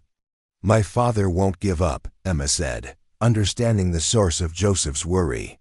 "He's probably spending the winter planning ways to force me to come back, or to make life difficult for you." Joseph nodded grimly. "William Carson is a man accustomed to getting his way through intimidation and political pressure. Winter has given us time to prepare, but spring will bring new challenges." The conversation was interrupted by an unusual sound from outside, a rhythmic tapping that didn't match the random noise of windblown branches against the cabin walls. Joseph's entire demeanor changed instantly, alertness replacing relaxation, as he moved to the window and peered through the frost-covered glass. "Someone's coming," he said quietly, on foot, moving slowly. Could be trouble, or it could be someone in genuine need of help. Emma felt her pulse quicken with anxiety. Visitors to Pine Valley were rare under the best of circumstances, and the current weather made travel extremely dangerous for anyone unfamiliar with mountain conditions. The fact that someone was approaching on foot in a snowstorm suggested either desperation or hostile intent. Joseph retrieved his rifle and checked its load, but his movements were measured rather than panicked. "Emma, I want you to stay inside while I see who this is. If there's trouble, bar the door behind me and don't open it for anyone except me." Before Emma could respond, a voice called from outside, weak and clearly distressed. "Please, I need help. My horse went lame and I'm lost." The voice was young, female, and familiar in a way that made Emma's stomach clench with recognition. She moved to the window beside Joseph and wiped away enough frost to see outside, where a figure in a dark coat stumbled through the snow toward their door. "Oh my God," Emma breathed. "That's Lisa Montgomery." Lisa Montgomery had been Emma's closest friend through childhood and adolescence, the daughter of Copper Ridge's bank president and a fixture in the same social circles that had once defined Emma's world. They had shared secrets and dreams, planned their futures together, and sworn eternal friendship with the dramatic intensity that only teenage girls could muster. That friendship had ended abruptly when Emma's pregnancy became impossible to conceal. Lisa had been among the first to turn away, her family's social ambitions making association with a fallen woman impossible to maintain. The betrayal had cut deeper than Emma expected, adding personal loss to the public humiliation of her exile. Joseph opened the door and stepped onto the porch, his rifle held ready but not immediately threatening. "Miss Montgomery," he called. What brings you to Pine Valley in weather like this? Lisa stumbled toward the cabin, her expensive coat inadequate for mountain conditions and her fashionable boots clearly unsuited for walking through deep snow. Emma could see that she was exhausted and frightened, her usual composure completely shattered by whatever circumstances had brought her to this desperate situation. "Mr. Blackhorse," Lisa gasped, her breath visible in the frigid air. "I know I have no right to ask for help, especially not from you, but I'm lost and my horse is injured and I don't know what else to do." Joseph lowered his rifle and stepped aside, gesturing for Lisa to enter the cabin. "Come inside before you freeze to death. We can discuss the details once you're warm and dry." Lisa stumbled through the doorway, snow clinging to her coat and hair, her face pale with cold and exhaustion. When she saw Emma standing by the fire, her expression crumbled completely, shame and desperation warring with relief at finding familiar faces in the wilderness. "Emma," she whispered, her voice breaking, "I'm so sorry about everything. About the way I treated you, the things I said, the way I just abandoned you when you needed friends most." Emma felt a complex surge of emotions, old hurt mixed with concern for Lisa's obvious distress, anger at past betrayals tempered by the instinctive compassion that Joseph had been nurturing in her heart throughout their months together. She looked at her former friend, seeing past the expensive clothes and careful grooming to the frightened young woman beneath. "What's happened, Lisa?" Emma asked, moving to help her friend out of her sodden coat. "What brought you up here in a snowstorm?" Lisa's composure finally broke completely, tears streaming down her face as she collapsed into a chair near the kovko. "Fire. I'm pregnant," she whispered, the words barely audible above the crackling flames. 3 months along, and my father says he'll disown me if I don't do something about it before anyone finds out." The admission hit Emma like a physical blow, recognition and sympathy flooding through her as she understood the full dimensions of Lisa's situation. Her friend was facing the same social destruction that Emma had endured, the same impossible choice between family loyalty and personal survival. "Who's the father?" Emma asked gently, kneeling beside Lisa's chair and taking her cold hands in her own warm ones. "Dr. Hayes," Lisa said brokenly. He said he loved me, said we would be married once he established his practice. But when I told him about the baby, he denied everything. Said I was trying to trap him, that I was lying about the whole thing." Emma's anger flared hot and bright. Dr. Mitchell Hayes was nearly 40 years old, a respected member of Copper Ridge Society who had been courting several young women while maintaining the reputation of an eligible bachelor. The idea that he had seduced and abandoned a 19-year-old girl, while publicly denying any responsibility, was both infuriating and entirely believable. Joseph had been listening to this conversation while preparing hot coffee and warm food for their unexpected guest. Now he approached with a steaming mug, offering it to Lisa with the same gentle courtesy he had shown Emma during her first terrifying night in the cabin. "Drink this," he said quietly. "You need to get warm before we can discuss what comes next." Lisa looked up at Joseph with eyes wide with fear and confusion. Emma realized that her friend had never been this close to an Apache before, had probably never spoken directly to any Native American in her sheltered life. All the same prejudices and fears that had initially terrified Emma were clearly operating in Lisa's mind, but desperation had overwhelmed social conditioning. "Thank you," Lisa whispered, accepting the mug with shaking hands. "I know I have no right to ask for help from either of you, especially after the way I behaved toward Emma, but I didn't know where else to go." Emma squeezed Lisa's hands reassuringly. "Tell us everything," she said. "How did you end up here? What's your father planning to do?" Lisa's story emerged in fragments between sips of coffee and attempts to control her tears. Dr. Hayes had been visiting the Montgomery household regularly, ostensibly to court Lisa under her father's approval. But his real intentions had become clear during private moments when he had taken advantage of Lisa's inexperience and romantic naivety. When Lisa discovered her pregnancy and confronted Hayes, he had not only denied paternity, but had gone too. Her father with a fabricated story about Lisa pursuing him inappropriately. The respected doctor's word carried more weight than a young woman's protestations, and Lisa's father had believed Hayes's version of events completely. "Father says I've brought shame on the family name," Lisa continued, her voice hollow with despair. "He's made arrangements with someone in Denver, a woman who handles these situations discreetly. I was supposed to go there tomorrow, but I couldn't face it. I couldn't kill my baby just to protect the family reputation." Emma's heart ached with recognition and sympathy. Lisa was facing the same impossible choice between family approval and maternal instinct, the same pressure to sacrifice her child for the convenience of adults who should have been protecting her.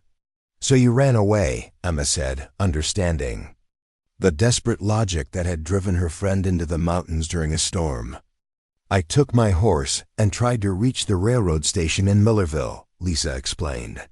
"I thought maybe I could get to Colorado Springs, find work somehow, start over where nobody knew me. But I got lost in the snow and my horse stepped in a hole and went lame. I've been wandering for hours, and when I saw the light from your cabin..." She trailed off, overwhelmed by the magnitude of her situation. Emma looked at Joseph, seeing her own thoughts reflected in his expression. Lisa Montgomery was facing the same social destruction that had driven Emma to Pine Valley, but she had arrived without the benefit of family connections or financial resources that might provide alternatives. "You can stay here tonight," Joseph said without hesitation. "The weather's too dangerous for travel, and you need rest and warm food. Tomorrow we can assess your options and decide what's best for you and your child." Lisa looked up at him with something like wonder. "You would do that? Even though you don't know me, even though my family has never shown kindness to your people?" Joseph's smile was gentle but sad. "A child's need for protection doesn't depend on their parents' worthiness," he said simply. "And a woman carrying new life deserves sanctuary regardless of the circumstances that brought her to that condition." Emma felt tears stinging her own eyes at the quiet wisdom in Joseph's words. He was demonstrating the same unconditional compassion that had saved her own life, extending it now to someone who had rejected and abandoned her during her darkest hour. The generosity of spirit that defined Joseph Blackhorse seemed limitless, capable of encompassing even former enemies in its protective embrace. "Lisa," Emma said carefully, "there's something you need to understand about staying here. Joseph has been taking care of me since my father threw me out in October. People in town have been saying terrible things about our arrangement, making assumptions about our relationship that aren't true." Lisa's eyes widened as she absorbed the implications. "You mean they think that you and he are living in sin?" Emma confirmed. "The gossip has been vicious. If you stay here, even temporarily, you'll be tarred with the same brush. Your reputation will be destroyed just as thoroughly as mine was." Lisa was quiet for a long moment, staring into the fire as she weighed her options. Social ostracism versus the unknown horrors of the Denver arrangement her father had made. The protection of Joseph's cabin versus the judgment of a community that had already failed her completely. "My reputation is already destroyed," she said finally. "Dr. Hayes made sure of that when he spread his lies about me pursuing him. And my father made it clear that I'm no daughter of his unless I'm willing to get rid of this baby." She placed one hand protectively over her still flat stomach, unconsciously mirroring Emma's habitual gesture. "I'd rather face gossip and judgment than live with the knowledge that I killed my own child to preserve the good opinion of people who were so quick to believe the worst about me." Joseph nodded approvingly. "Courage isn't the absence of fear," he said. "It's doing what's right despite the fear." You've shown real courage tonight, Miss Montgomery, in choosing your child's life over social acceptance. Emma felt a surge of pride and affection for both Lisa and Joseph. Her friend had found the strength to choose motherhood over convenience, while Joseph had once again demonstrated the moral clarity that made him superior to any gentleman in Copper Ridge's polite society.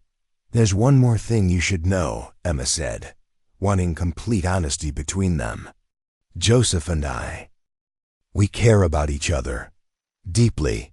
Whatever relationship we might have, it's built on respect and genuine affection, not the kind of arrangement people assume. Lisa looked between Emma and Joseph, seeing something in their expressions that apparently satisfied her concerns. I can see that, she said quietly. The way he looks at you, the way you look at him. It's nothing like what people in town are saying.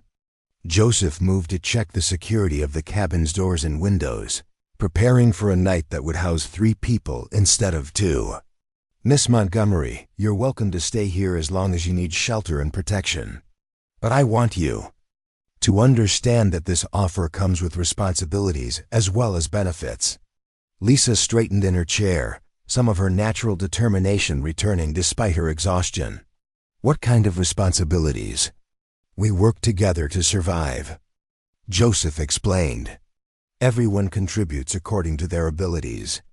There are no passengers in the mountains during winter, only partners in the effort to stay alive and healthy. Emma smiled at the memory of having this same conversation with Joseph months earlier. He had a gift for making people understand that his help came without shame or obligation, but also without the opportunity to remain passive recipients of charity.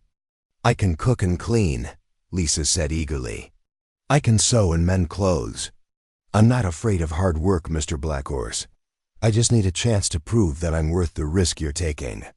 You don't need to prove anything, Joseph replied. Your worth isn't in question. But partnership requires honest communication and mutual respect, regardless of our different backgrounds or the prejudices we might have absorbed from our respective communities. Lisa looked directly at Joseph, meeting his eyes with a directness that would have been shocking in polite society. I was taught to fear and despise your people, she said quietly. I was told that Indians were savages who couldn't be trusted or reasoned with. But you've shown me more kindness in one evening than I received from my own family when I needed them most. Joseph nodded acknowledgement of her honesty. Fear and hatred are learned behaviors, he said.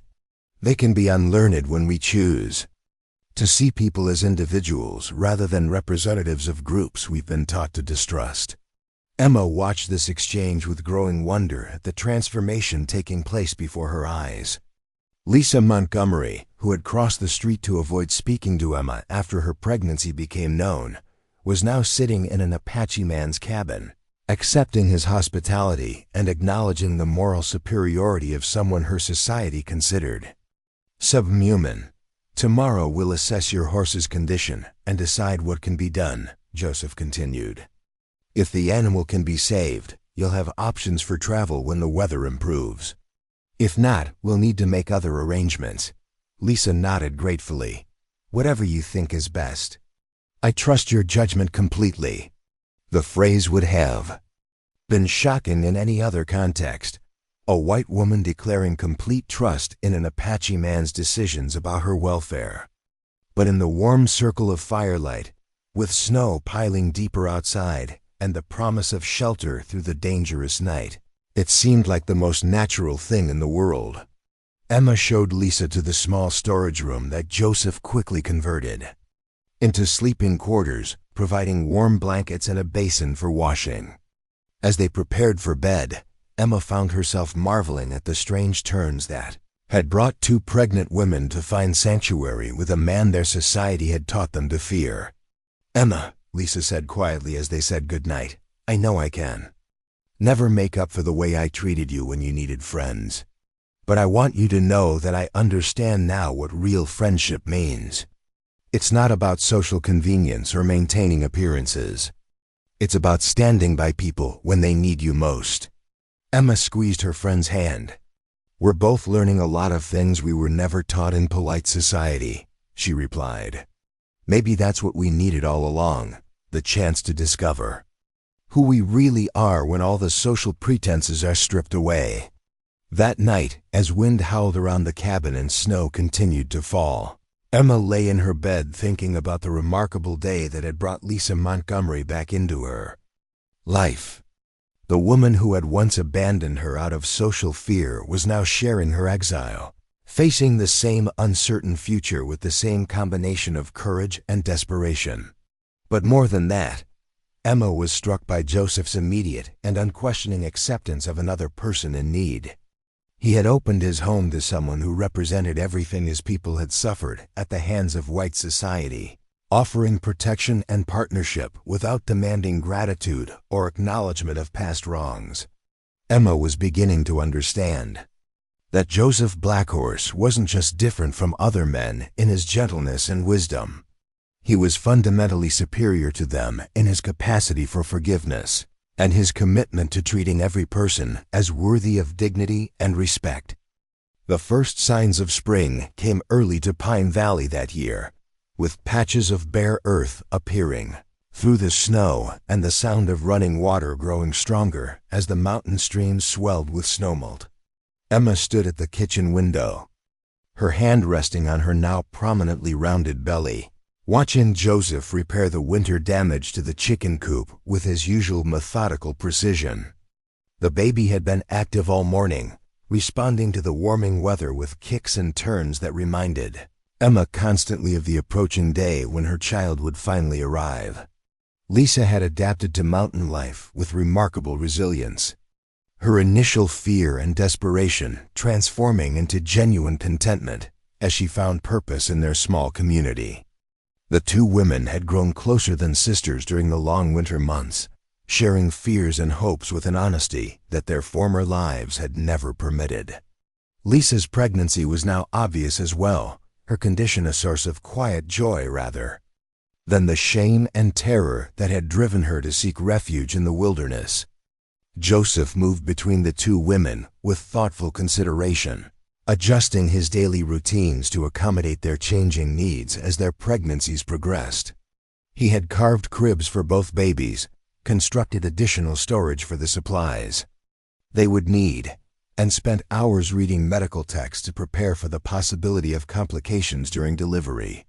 His calm competence in the face of approaching fatherhood to children who weren't biologically his own demonstrated a depth of character that both women had come to cherish deeply.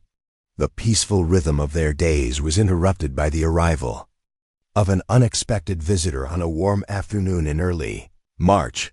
Emma heard the sound of a single horse approaching at a measured pace. Not the urgent gallop that usually announced trouble, but the steady gait of someone making a social call. She alerted Joseph, who emerged from the barn with his usual cautious attention to potential threats.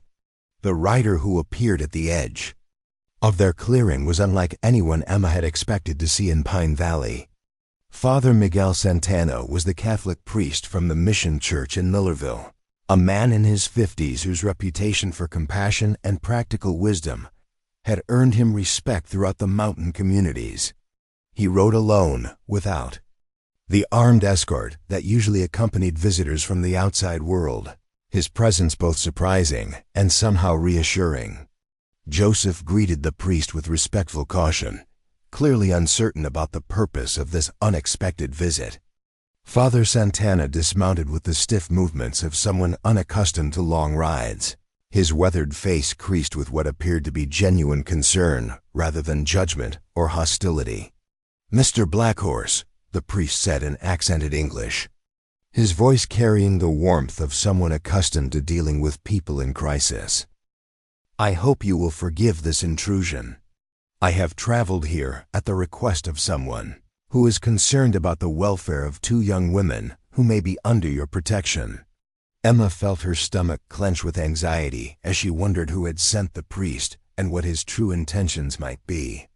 She stepped onto the porch with Lisa beside her, both women clearly pregnant and obviously well cared for despite the isolation of their situation. Father Santana's expression softened when he saw them, his eyes taking in their condition with the practiced assessment of someone who had dealt with many similar situations. "Miss Carson, Miss Montgomery," he said gently, "I am Father Santana from the mission at Millerville. Your mothers have asked me to visit you and ensure that you are safe and well." The mention of their mothers hit both women like an emotional thunderbolt. Emma had assumed that her family had completely severed all connection with her after her father's final ultimatum, while Lisa had believed that her parents had written her off as irredeemably lost to social disgrace. The idea that their mothers had been concerned enough to reach out through a priest suggested possibilities that neither woman had dared consider. "Our mothers sent you?" Lisa asked, her voice barely above a whisper. "They know where we are?" Father Santana nodded, his expression mixing sympathy with careful honesty. "They have suspected for some time that you might have found refuge here. The storm that prevented earlier searches also provided time for cooler heads to prevail, for maternal instincts to overcome social fears." Joseph invited the priest inside, offering coffee and a place by the fire with the courtesy he showed to all guests regardless of their purpose or affiliations. Father Santana accepted gratefully, clearly tired from his journey and in need of warmth after the long ride through mountain weather. "I want to be completely honest with all of you," the priest said once he was settled with a steaming mug in his hands. "Your fathers remain opposed to any reconciliation. They view your choices as unforgivable breaches of family honor that cannot be overlooked or forgiven. But your mothers see the situation differently." Emma felt tears beginning to burn behind her eyes at the thought that her mother might still care about her welfare, despite the months of silence and rejection. "What do they want?" she asked carefully. "What are they hoping to accomplish?" Father Santana set down his coffee and looked directly at both women with the compassionate directness that had made him effective in ministering to people in crisis. "They want to know that you are safe, that you are being treated with respect and kindness, that your children will be born healthy and loved. They are not asking you to return home or to change your circumstances. They simply want the peace of mind that comes from knowing their daughters are well." The simple humanity of this concern overwhelmed Emma completely. For months she had believed herself cut off from all family connection, cast into the wilderness to survive or perish without anyone caring about the outcome. The knowledge that her mother had been worrying about her, had taken the risk of reaching out through a priest despite her husband's opposition, cracked open emotions Emma had been holding in check since her exile began. Lisa was crying openly, her hands pressed to her face as she absorbed the implications of maternal love that had transcended social expectations and paternal authority. "They don't want us to come back?" she asked through her tears. "They're not here to try to force us to return." "No," Father Santana said firmly. "They understand that you have made choices that cannot be easily undone, that you have found a life here that serves your needs in ways that your former circumstances could not. They are not seeking to change your situation, only to understand it and perhaps to find ways to maintain some connection despite the difficulties." Joseph had been listening to this conversation with careful attention, clearly weighing the implications of outside contact with their carefully protected sanctuary. Now he spoke with characteristic directness and honesty. "Father, what exactly are you asking of us? What kind of connection are these mothers seeking with daughters their husbands have disowned?" Father Santana's smile was sad but understanding. "They are asking for letters, for occasional messages about your health and the progress of your pregnancies. They want to know when their grandchildren are born, whether the babies are healthy, whether you need anything that could be provided without compromising your safety or independence." The possibility of renewed family connection, however limited, opened up emotional territory that Emma had thought permanently closed to her. She looked at Lisa, seeing her own complex feelings reflected in her friend's expression. The prospect of sharing their children's milestones with loving grandmothers, of maintaining threads of connection to the families they had been forced to leave behind, was both wonderful and terrifying. "There's something else," Father Santana continued, his voice growing more serious. "Your mothers wanted me to convey a message about your legal situation and the pressures that your fathers and certain other parties continue to bring to bear." Emma's anxiety spiked immediately. "What kind of pressures?" "There have been ongoing efforts to have you both declared mentally incompetent, to create legal grounds for forcing your return to families who could then make medical decisions on your behalf. Dr. Hayes has been particularly active in promoting this approach, claiming professional concern for your welfare and that of your unborn children." The casual mention of forced medical intervention sent chills through both women. They understood perfectly what such medical decisions would entail. The same Denver arrangements that had originally driven Lisa to flee into the mountains during a snowstorm. Joseph's expression darkened with controlled anger. "And what do you recommend we do about these legal threats?" Father Santana reached into his coat and withdrew a leather portfolio, opening it to reveal official-looking documents that he spread on the table between them. "The Catholic Church has certain legal authorities that can provide protection in cases where vulnerable people are being threatened with forced medical procedures. If you were willing to accept the Church's spiritual guidance, there are ways to create legal barriers that would be very difficult for your opponents to overcome." Emma studied the documents, recognizing some as certificates of baptism and others as legal forms she didn't understand. "What exactly are you proposing?" "Conversion to Catholicism would place you under the Church's protection in matters of conscience and medical decision-making. More importantly, if you were married within the Church, your husbands would have legal authority over your welfare instead of your fathers or court-appointed guardians." The word "married" hung in the air like a bell that had been struck, creating reverberations that reached into every corner of their situation. Emma looked at Joseph, seeing her own thoughts reflected in his careful expression. "Married to whom?" Lisa asked, though Emma suspected they all knew the answer. "To someone who would respect your autonomy and protect your right to make your own choices about your bodies and your children," Father Santana said diplomatically. "Someone who has already demonstrated his commitment to your welfare through months of selfless care and protection." Joseph was very still, clearly processing the implications of what was being suggested. "Father, are you proposing that I marry both of these women? Is such a thing even possible under church law?" Father Santana's smile was gentle but determined. "Church law is complex and allows for unusual circumstances when the welfare of vulnerable people is at stake. In frontier regions where normal social structures may not adequately protect those in need, the Church has historically shown flexibility in matters of family formation." He paused, then continued with obvious careful consideration. "More specifically, if Mr. Blackhorse were to convert to Catholicism and marry Miss Carson in a church ceremony, and if Miss Montgomery were to be adopted as a sister under his protection with full family rights and responsibilities, both women would be legally protected from outside interference."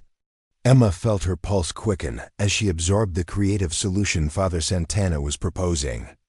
It would provide legal protection while maintaining the respectability that church sanction could offer, creating a family structure that served their needs while conforming to religious law. "What would that mean practically?" Emma asked. "How would such an arrangement work in daily life?" "It would mean that you live as a family united by choice and blessed by God," Father Santana replied. "Mr. Blackhorse would be legally responsible for both your welfare and that of your children, with the full authority to make medical and legal decisions that protect you from outside coercion." Joseph looked at both women, his expression serious, but warm with genuine affection. "Emma, Lisa, this is not a decision I can make for you. It would change all our lives permanently, create obligations and responsibilities that would last far beyond resolving the current crisis." Emma felt tears beginning again, but this time they were tears of gratitude rather than fear. Joseph was offering to bind his life permanently to theirs, not out of passion or romantic love, but out of moral conviction and genuine care for their welfare. It was perhaps the most selfless proposal of marriage in the history of human relationships. "Joseph," she said quietly, "you've already been taking care of us for months without any legal obligation or social recognition. All this would do is make official what you've already chosen to do out of kindness." Lisa nodded eagerly. "And it would protect all of us from people who want to harm our children for the convenience of maintaining their reputations. How is that different from any other reason people get married?" Father Santana watched this exchange with obvious approval. "Love takes many forms," he observed. "Romantic passion is one kind, but the love that grows from shared struggle and mutual protection is equally valid and often more enduring." Joseph was quiet for a long moment, staring into the fire as he considered the magnitude of what was being offered and what it would require of him. When he spoke, his voice carried the weight of absolute commitment. "I care about both of you more than I can express," he said simply. "I want to see your children grow up safe and loved, want to protect you from anyone who would harm you for choosing motherhood over social respectability. If marriage is the way to accomplish that protection, then I accept the responsibility gladly." Father Santana smiled with genuine warmth. "Then we have a wedding to plan," he said. "I can perform the ceremony immediately if all parties consent, and the legal documentation can be filed within the week." Emma looked at Lisa, seeing her own mixture of fear and hope reflected in her friend's expression. They were about to take a step that would irrevocably separate them from their former lives, committing themselves to a future built on principles of mutual care rather than social convention. "Are we brave enough for this?" Lisa asked quietly. Emma thought about the alternative: continued vulnerability to men like Dr. Hayes, constant fear for their children's safety, endless battles against a society that would never forgive them for choosing independence over submission. Then she looked at Joseph, this man who had shown them what unconditional protection looked like, who was willing to sacrifice his own freedom to ensure their safety and that of their children. "Yes," Emma said firmly. "I think we're brave enough for anything if we face it together." The ceremony that took place that evening was unlike any wedding Emma had ever imagined. There were no white dresses or elaborate decorations, no guests beyond the 3 participants and the officiating priest. Instead, there was candlelight and mountain silence, the crackle of fire in the stone hearth, and the whisper of wind through pine boughs outside. Father Santana spoke of love in its many forms, of families created through choice rather than blood, of the sacred responsibility to protect the vulnerable and nurture new life.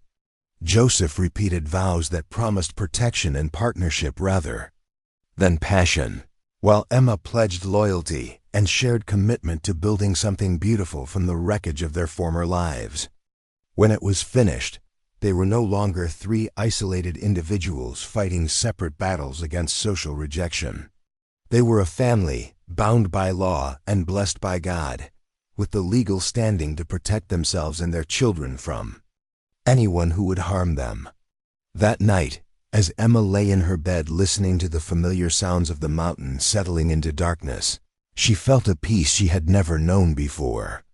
Her child would be born into a family where love was defined by actions rather than words, where strength came from unity rather than domination, where the future held promise rather than fear.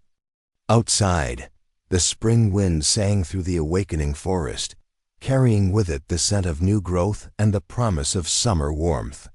Emma Carson Blackhorse placed her hand on her belly and felt her baby respond with a gentle kick, as if welcoming the dawn of a new kind of life in the Colorado mountains. Joseph Blackhorse had indeed treated her like gold, transforming her from a discarded daughter into a cherished wife and mother-to-be. But more than that, he had shown her that sometimes the most conventional solutions could emerge from the most unconventional circumstances, that love and family could be created through choice and commitment, even when society insisted they could only exist through accident of birth. The man her father had called a savage had proven to be the most civilized person any of them had ever known, and their mountain valley had become a sanctuary broken people could heal and lost souls could find their way home. Up next, you've got 2 more standout stories right on your screen. If this one hit the mark, you won't want to pass these up. Just click and check them out.